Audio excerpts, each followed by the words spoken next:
guys, welcome to Tour Academy. I hope you are all well.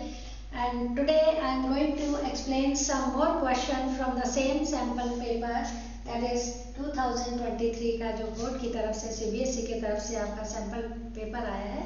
On the basis of that, I am taking some more questions. In my previous videos, I have explained some questions from the same sample paper, and today I am going to explain some more questions. So let's start. First question इसमें आज मैं ले रही हूँ on placing a copper coin. Copper का बना हुआ एक कॉइन है विच इज प्लेस्ड इन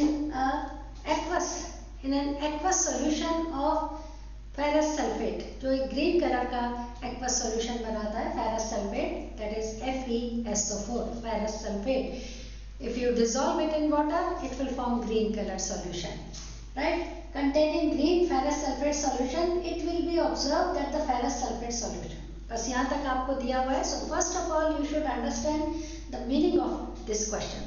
आपको इसमें क्या बताना है कि we have taken a copper coin placed in aqueous solution of copper ferrous sulphate, that is FeSO4. FeSO4 का ग्रीन कलर का एक्वस सॉल्यूशन है और उसमें आपने copper coin, reddish brown colour का होता है कॉपर का कॉइन, वो आपने रख दिया.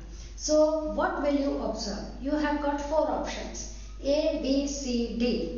First option is it turns blue to grey substance is deposited on copper coin. यानी कि कॉपर कॉइन के ऊपर ब्लू और ग्रे कलर का सब्सटेंस डिपॉजिट हो जाता है. दूसरा ऑप्शन है B, turns colorless and grey substances deposited on copper coin. Copper के ऊपर कलर जो ग्रीन कलर का फेरस सल्फेट है वो आपको बताया है कि it becomes colourless and a grey substance is deposited at copper coin. Copper के कॉइन के ऊपर एक ग्रे कलर का सब्सटेंस डिपॉजिट हो जाता है. C option is turns colourless, मतलब ग्रीन कलर का जो एक्वस सॉल्यूशन आपने फेरस सल्फेट का लिया है वो कलरलेस हो जाता है and a reddish brown substance deposits on copper coin. Copper coin के ऊपर reddish brown color का substance gets deposited. And D option is remains green with no change in copper coin. Green solution जो aqueous solution आपने ferrous sulfate का लिया था वो green ही रहता है, उसमें कोई change नहीं आता, and no change in copper coin. Copper coin में भी कोई change नहीं आता. So these are the 4 options given. Before answering this question or selecting the option, you should be familiar with this reaction. आपका ये first chapter different types of chemical reactions जो आपको उसमें बताया है, it is based on that displacement reaction. आपने first chapter chemistry में chemical equation and reactions में you must have done displacement reaction. So before answering this question you should be familiar with the reactions कि copper coin and green ferrous sulfate solution में what type of reaction is taking place. Is there any reaction और हो भी रहा है reaction कि नहीं हो रहा है reaction. So you should be familiar with this reaction. तो उसका मैं थोड़ा आपको बैकग्राउंड बताती हूँ. लाइक हमने we have done displacement reaction in first chapter. So what are displacement reaction? Those reactions in which more reactive metals are able to displace less reactive metals from their salts. अपने salts में से जो more reactive metals हैं वो less reactive metals को displace कर देते हैं and they take its place. So this is the displacement reaction. तो यहाँ पर भी this displacement reaction is taking place और आपको इसमें you should be familiar with reactivity series of metals also. और उसमें आप देख सकते हो कि which metal is placed where.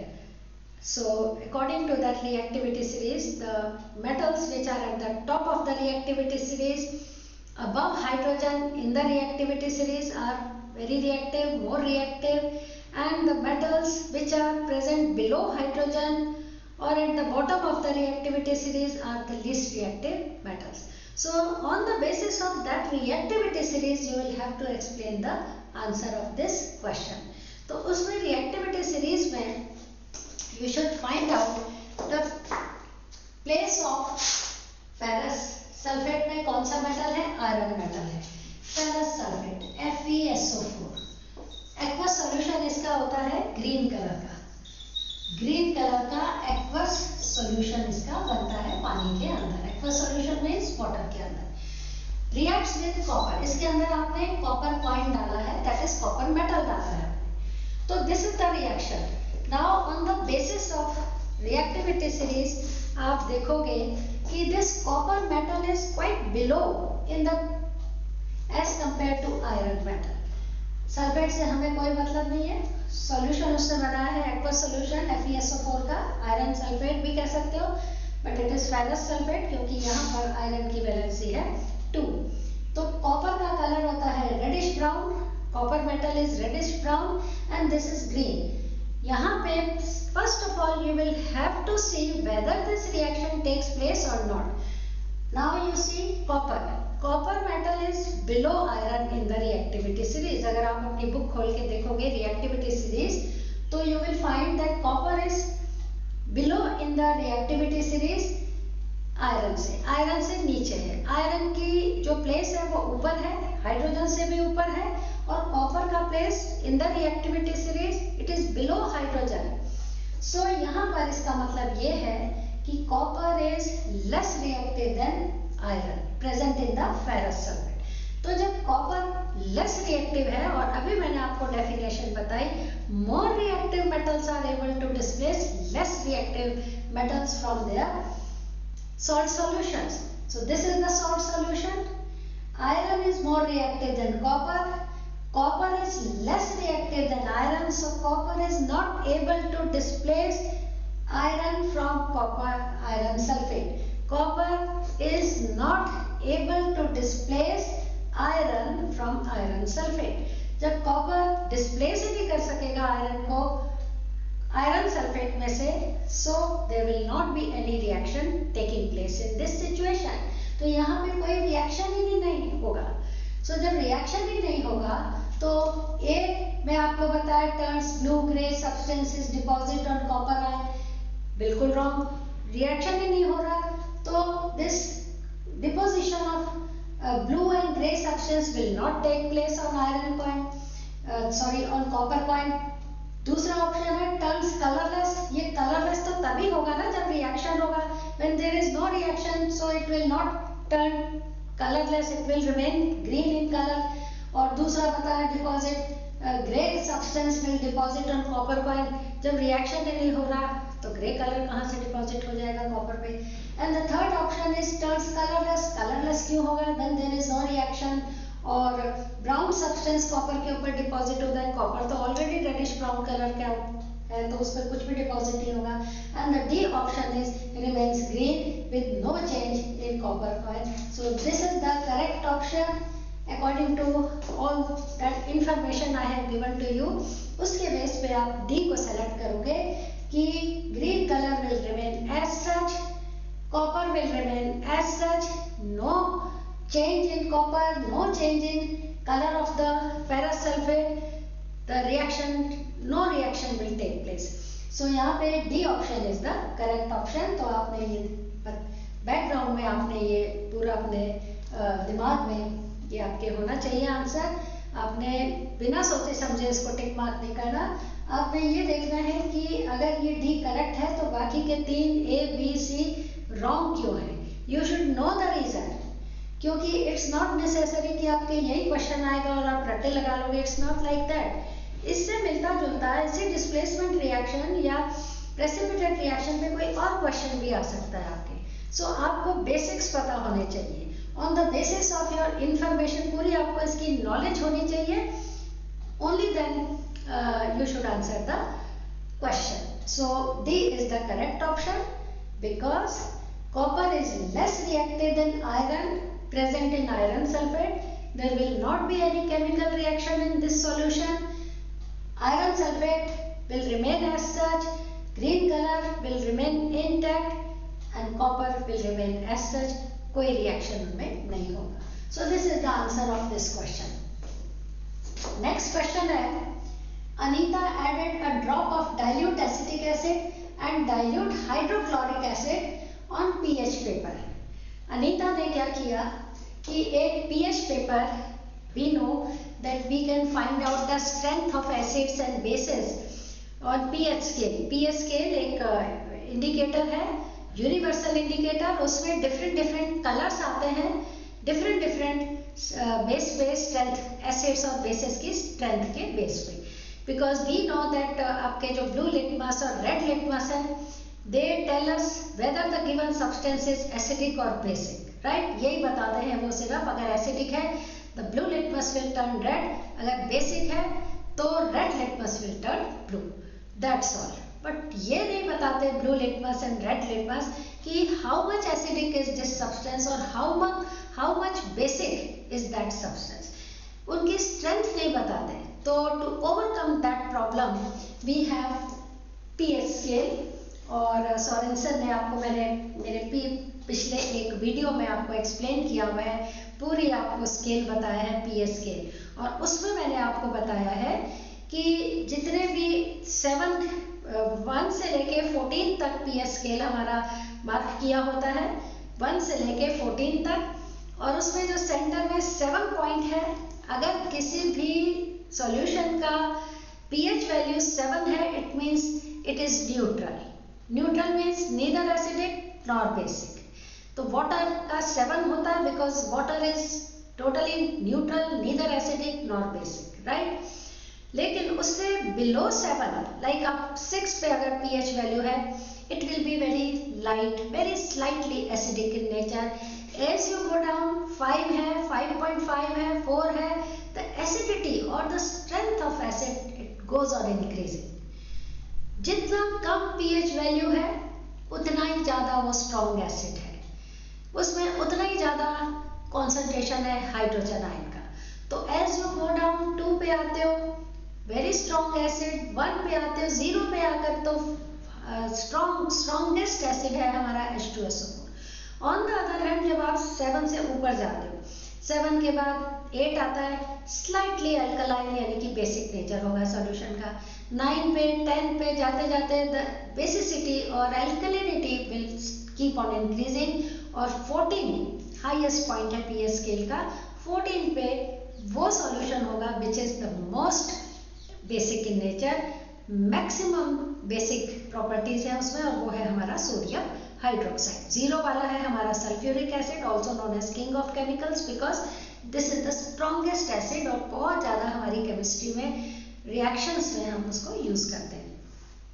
तो 14 वाला हो गया हमारा बेसिक नेचर का। सो इसका मतलब ये है, now come to the point, ये क्वेश्चन पे अब हम आते हैं कि हमारा रूल क्या बना। The basic thing is that when you go down from 7 to 0, उसकी जो एसिडिटी है, एसिडिक प्रॉपर्टीज है, वो इंक्रीज होती जाती है। और 7 से जब आप ऊपर जाते हो तो उसकी अल्कलाइन यानी कि basic properties will start increasing. 14 पे मैक्सिमम और 0 पे स्ट्रॉन्गेस्ट एसिड होगा। और फिर जैसे जैसे पीएच वैल्यू बढ़ती है, 5, 6, 7, उसका एसिडिक नेचर डिक्रीज होती जाती है, it will be weak acid. So on the basis of this information I have given to you, now come to the point कि Anita added drop of dilute acetic acid. Dilute acetic acid मतलब CH3COOH acetic acid होता है, ये organic acid है ये, and we know, यहीं से आपको hint मिल गया, organic acids are normally weak acids. On the other hand, dilute hydrochloric acid, this is a mineral acid और inorganic acid इसको बोलते हैं, तो ये strong होते हैं। Hydrochloric acid, that is HCl. So these are the 2 acids. Anita ने क्या किया, pH पेपर के उनको ड्रॉप किया, compare the color, tick the correct option. आप उनके कलर को कंपेयर करो। Now the options are, A option है pH of acetic acid is more than HCl. Acetic acid का pH ज्यादा है HCl से। दूसरा है pH of acetic acid is less than HCl. HCl से less है pH वैल्यू एसिटिक एसिड की। pH of acetic acid is less than HCl. C है acetic acid dissociates completely in aqueous solution. And number D है acetic acid is strong acid. सो हम चलो नीचे से start करते हैं। तो फर्स्ट डी पे आप देखो, यहाँ पे लिखा है कि acetic acid is the strong acid. आप हमेशा you must remember this thing कि organic acids like acetic acid, formic acid, butanoic acid, propionic acid, they are not strong acids, they are weak acids और उनकी value हमेशा 6, 5.5 या 6 ऐसे होती है। तो इसका मतलब है कि एसिटिक एसिड तो स्ट्रॉन्ग है ही नहीं, ये तो यहीं से रॉन्ग हो गया। हमारे पास तो पॉइंट ये है कि acetic acids being an organic acid should have more, उसमें एसिडिक प्रॉपर्टी लेस होनी चाहिए, वो स्ट्रॉन्ग एसिड तो हो ही नहीं सकता है। तो ये तो वैसे ही रॉन्ग हो गया आपका। अब आइए डी के ऊपर। डी हो गया हमारा रॉन्ग बिल्कुल। सी पे आते हैं। सी है acetic acid dissociates completely in aqueous solution. This is also wrong. क्यों रॉन्ग है ये? क्योंकि हमें पता है acids what are strong acids and what are weak acids. यहाँ पे मैं आपको ये दोबारा से बताती हूँ, what are strong acids and what are weak acids. Strong acids are those which get dissociated completely in aqueous solution. Aqueous solution में वो completely dissociate हो जाते हैं अपने corresponding ions में और solution बनाते हैं acidic solution। और जो weak acids होते हैं like organic acids, like acetic acid which is an organic acid, so it is a weak acid, they do not get dissociated in the water. पानी के अंदर complete dissociation यानी कि decomposition into their ions. Another way you can say they do not get completely ionized in aqueous solution. Ionized word भी use कर सकते हैं, decomposed word भी use कर सकते हैं, आप dissociate word भी use कर सकते हो। मतलब कहने का ये है, the point is that they do not get dissociate completely in their aqueous solution। यहाँ पे तो लिखा है कि they dissociate completely in aqueous solution, so ये भी आपका wrong हो गया। वो तो weak acid है, organic acid, वो तो कभी भी नहीं dissociate होंगे completely, वो तो उनका partial dissociation होता है। B में आ जाइए, pH of acetic acid is less than HCl। इससे पता लगता है कि acetic acid stronger than the HCl। Strong तो है ही नहीं, organic acids are never stronger than the mineral acid. HCl एक मिनरल एसिड है, एसिटिक एसिड एक ऑर्गेनिक एसिड है, वो स्ट्रॉन्ग ऑर्गेनिक एसिड कैसे हो सकता है? HCl तो मिनरल एसिड, तो वेरी स्ट्रॉन्ग एसिड्स, इनकी तो वैल्यू 1, 2, 0 इतनी कम होती है।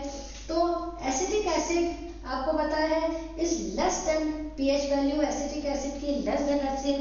ये भी रॉन्ग है क्योंकि एसिटिक एसिड की तो हमारे रूल के according pH value should be more than HCl. It is less acidic as compared to HCl. HCl hydrochloric acid तो एक बहुत स्ट्रॉन्ग एसिड है, राइट? तो उसकी pH वैल्यू तो बहुत लेस होनी चाहिए। एसिटिक एसिड की pH वैल्यू HCl से ज्यादा होनी चाहिए because it is a weak acid as compare to HCl, right? तो ये भी आपका B भी रॉन्ग हो गया। अब आ जाता है आपका first A, pH of acetic acid is more than HCl. This is the correct option. हमें मालूम है being an organic acid, acetic acid की pH वैल्यू ज़्यादा होगी क्योंकि वो एक weak acid है as compared to HCl.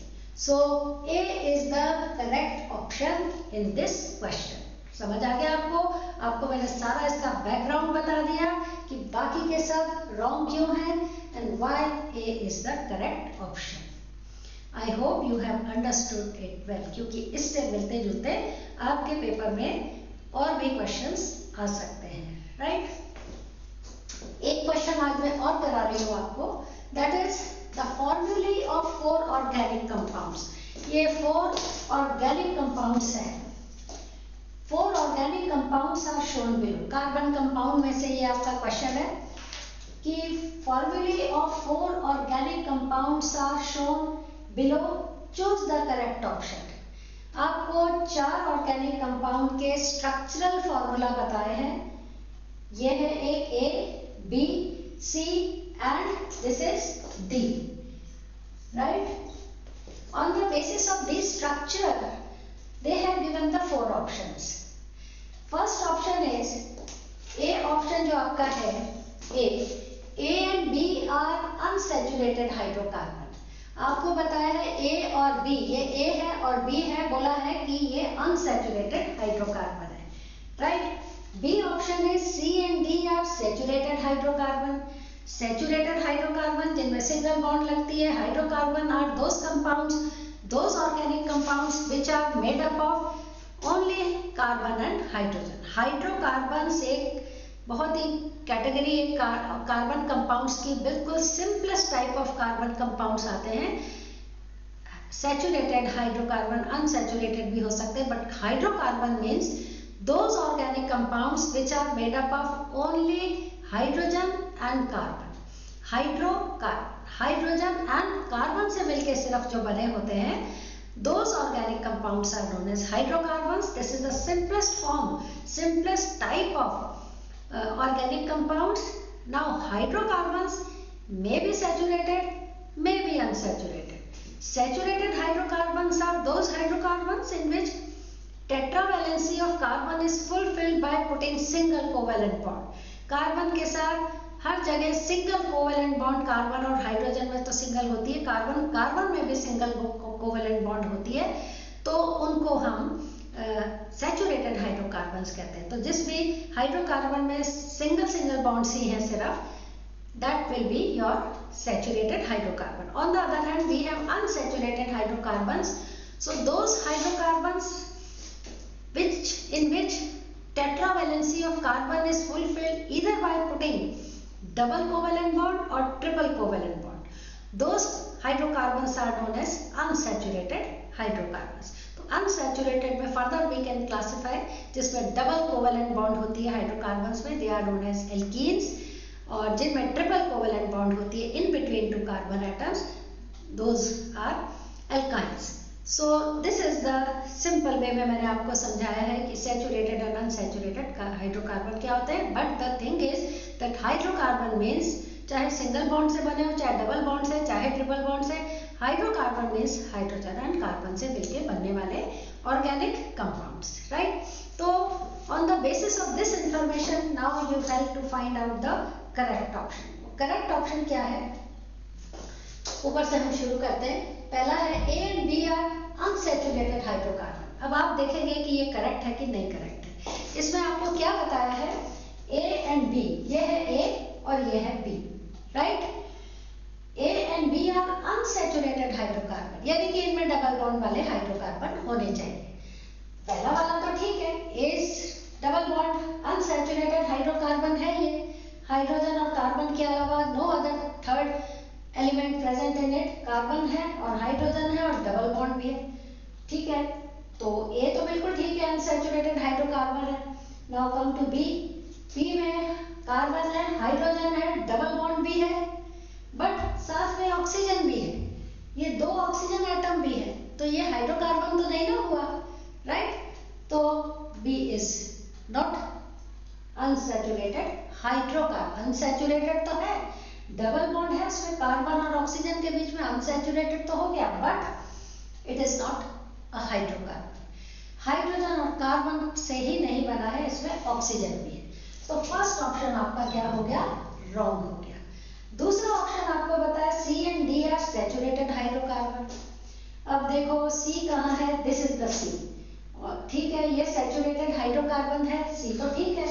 According to your option C and D are saturated. Saturated means इसमें सिंगल बॉन्ड भी हो और वो हाइड्रोकार्बन भी हो, तो सी एंड डी, सी तो ठीक है हाइड्रोकार्बन है, इथेन है C2H6, but what about D. D में कार्बन के साथ ऑक्सीजन भी है, इट इज एन अल्कोहल, ये तो आपका इथाइल अल्कोहल है, तो ये हाइड्रोकार्बन तो नहीं है ना, इसमें तो ऑक्सीजन भी आ गया। हाइड्रोकार्बन मीन्स कार्बन और हाइड्रोजन होने चाहिए, पर इसमें तो oxygen is another third element is also there, so D is wrong. D is not a saturated hydrocarbon.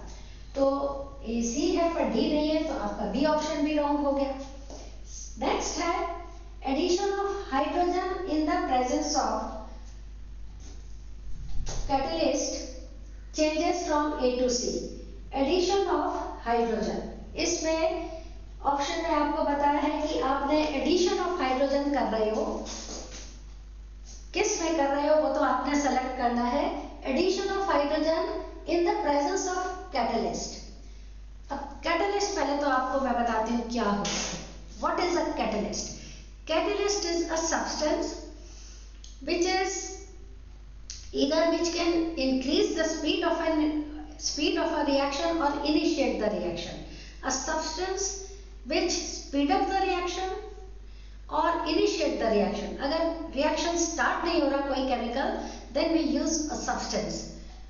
तो उससे start हो जाता है, initiate हो जाता है. और अगर आपके reaction का बहुत slow है वो reaction, तो वो स्लो से वो उसकी स्पीड बढ़ जाती है, स्पीड अप हो जाता है without taking participate chemically in the reaction. Chemically वो सब्सटेंस पार्टिसिपेट नहीं करता, पर उसके प्रेजेंस से ही, just mere the presence of that substance, the reaction, chemical reaction will initiate और इट्स स्पीड उसकी इंक्रीज हो जाएगी. So that substance is known as catalyst. उसको हम एरो के ऊपर लिखते हैं केमिकल रिएक्शन में, because it does not participate in a chemical reaction. So आपको ना तो बैलेंस करना है, बस उसको प्रेजेंस को शो करना है आपने, और उसके प्रेजेंस से ही रिएक्शन हमारा बेटर हो जाता है. राइट? तो इसमें हमने थर्ड ऑप्शन में आपको बताया है कि एडिशन ऑफ हाइड्रोजन. आपने कोई एक चारों में से ऑप्शन में हाइड्रोजन का एडिशन किया है, हाइड्रोजन ऐड करिए in the presence of catalyst, changes from A to C. अब ए में आपने हाइड्रोजन ऐड करी और वो सी में बदल गया. ए क्या है? एक अनसैचुरेटेड हाइड्रोकार्बन है. C double bond CH2 double bond CH2. इसमें आपने हाइड्रोजन ऐड कर दिए in the presence of catalyst और वो सी में बदल गया. So this is the correct option. क्यों है करेक्ट अभी मैं आपको बताती हूँ, उसको डिटेल बताती हूँ एक्सप्लेन करके. उससे पहले we should find out the D also. Addition of KMnO4 changes B to D. B से D में बदल जाता है. बिल्कुल ही रॉन्ग है, ये बदल ही नहीं सकता. कोई ऐसा रिएक्शन नहीं है जो KMnO4 डालने से B को D में बदल देगा. बदलेगा तो सही, पर यहाँ पर क्या है कि जो आपका B है CH3COOH जो कि एक एसिड है, वो अल्कोहल में बदलेगा B टू D में addition of KMnO4. Addition of KMnO4 से नहीं होगा, दिस इज द रॉन्ग.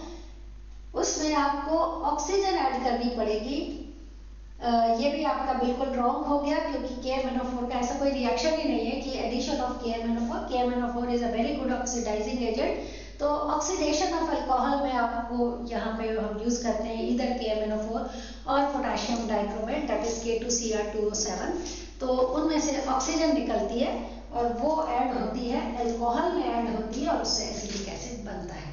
सो वो आपका एक वन ऑफ द प्रॉपर्टीज है अल्कोहल की, oxidation of alcohol in the presence of acidic KMnO4 और आपका जो K2Cr2O7 पोटेशियम डाइक्रोमेट उसके प्रेजेंस में.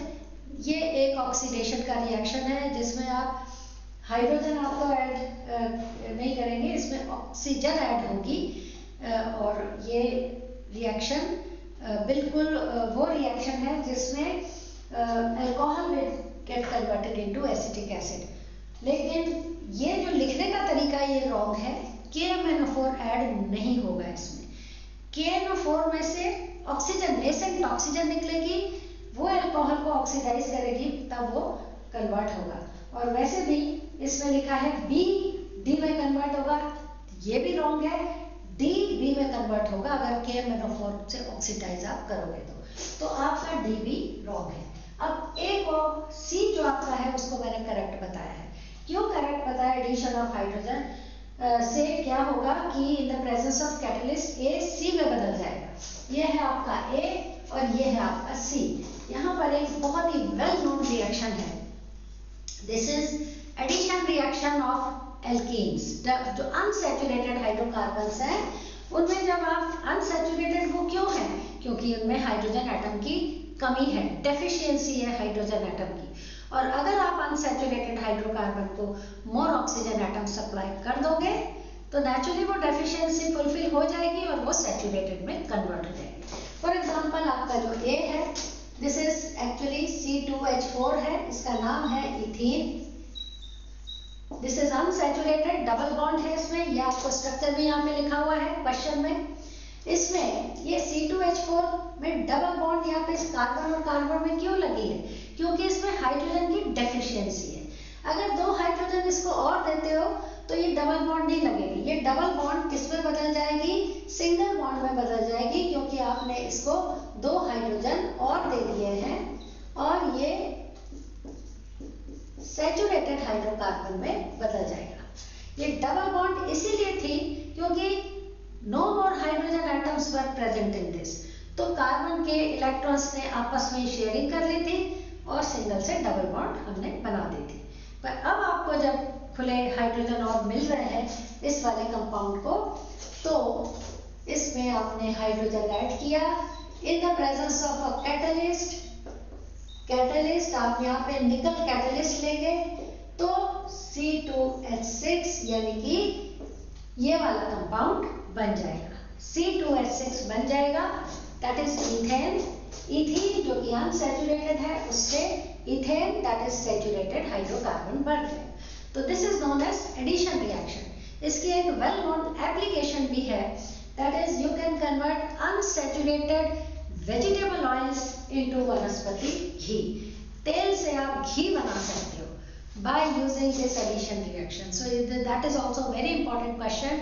How write down one application in commercial और commercial scale पे आप इसकी कोई एक application बताओ addition reaction की. So this is the addition reaction की commercial scale पे application है कि vegetable oils like mustard oil, castor oil, जितने भी oils हैं, groundnut oil, इनको आप हाइड्रोजनेशन करा के, बिकॉज अनसैचुरेटेड जितने भी वेजिटेबल ऑयल्स हैं they are unsaturated, they are liquid at room temperature, unsaturated है, यानी कि उनके कंपाउंड्स में मॉलिक्यूल्स में हाइड्रोजन की डेफिशिएंसी है, तो उनमें हाइड्रोजन ऐड करके इन the presence of nickel catalyst you can convert them into saturated वनस्पति घी, यानी कि सैचुरेटेड कंपाउंड में उसको बदल सकते हो, घी में बदल सकते हो। घी जितने भी हैं तरह तरह के वनस्पति घी है, जो भी ऑयल, जो भी फैट सॉलिड स्टेट में है रूम टेम्परेचर पे, इसका मतलब वो क्या है? सैचुरेटेड है। तो अनसैचुरेटेड को सैचुरेटेड में कन्वर्ट करने के लिए आपको कौन सा रिएक्शन करना है? Addition reaction. क्या कंडीशन है उसकी? In the presence of nickel catalyst. तो यहाँ पर C is the correct option. Why? Because इसमें आपको बिल्कुल क्लियरली बताया है कि एडिशन ऑफ हाइड्रोजन, तो एडिशन ऑफ हाइड्रोजन हो गई in the presence of catalyst nickel, आपका जो A है वो C में बदल जाएगा, जो A था डबल बॉन्ड इथेन, वो C में that is single bond ethane में बदल जाएगा, उसमें हाइड्रोजन की कमी पूरी हो जाएगी, अनसैचुरेटेड से सैचुरेटेड में बदल जाएगा।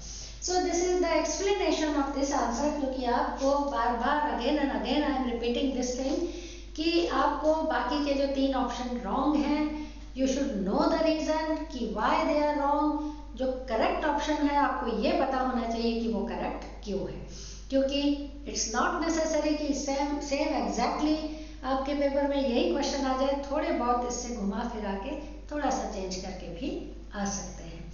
So this is all about today. I hope you have understood all these 3 questions. तो नेक्स्ट टॉपिक में मैं कुछ और क्वेश्चंस भी लूँगी, और इसके अलावा बार बार again and again I am repeating this thing कि अगर आपको कहीं पर भी कोई प्रॉब्लम आ रही है टॉपिक्स में, चैप्टर्स में, तो आप मेरे कमेंट सेक्शन में लिखो, मैं आपको वो टॉपिक एक्सप्लेन कर दूँगी। So thank you so much, take care.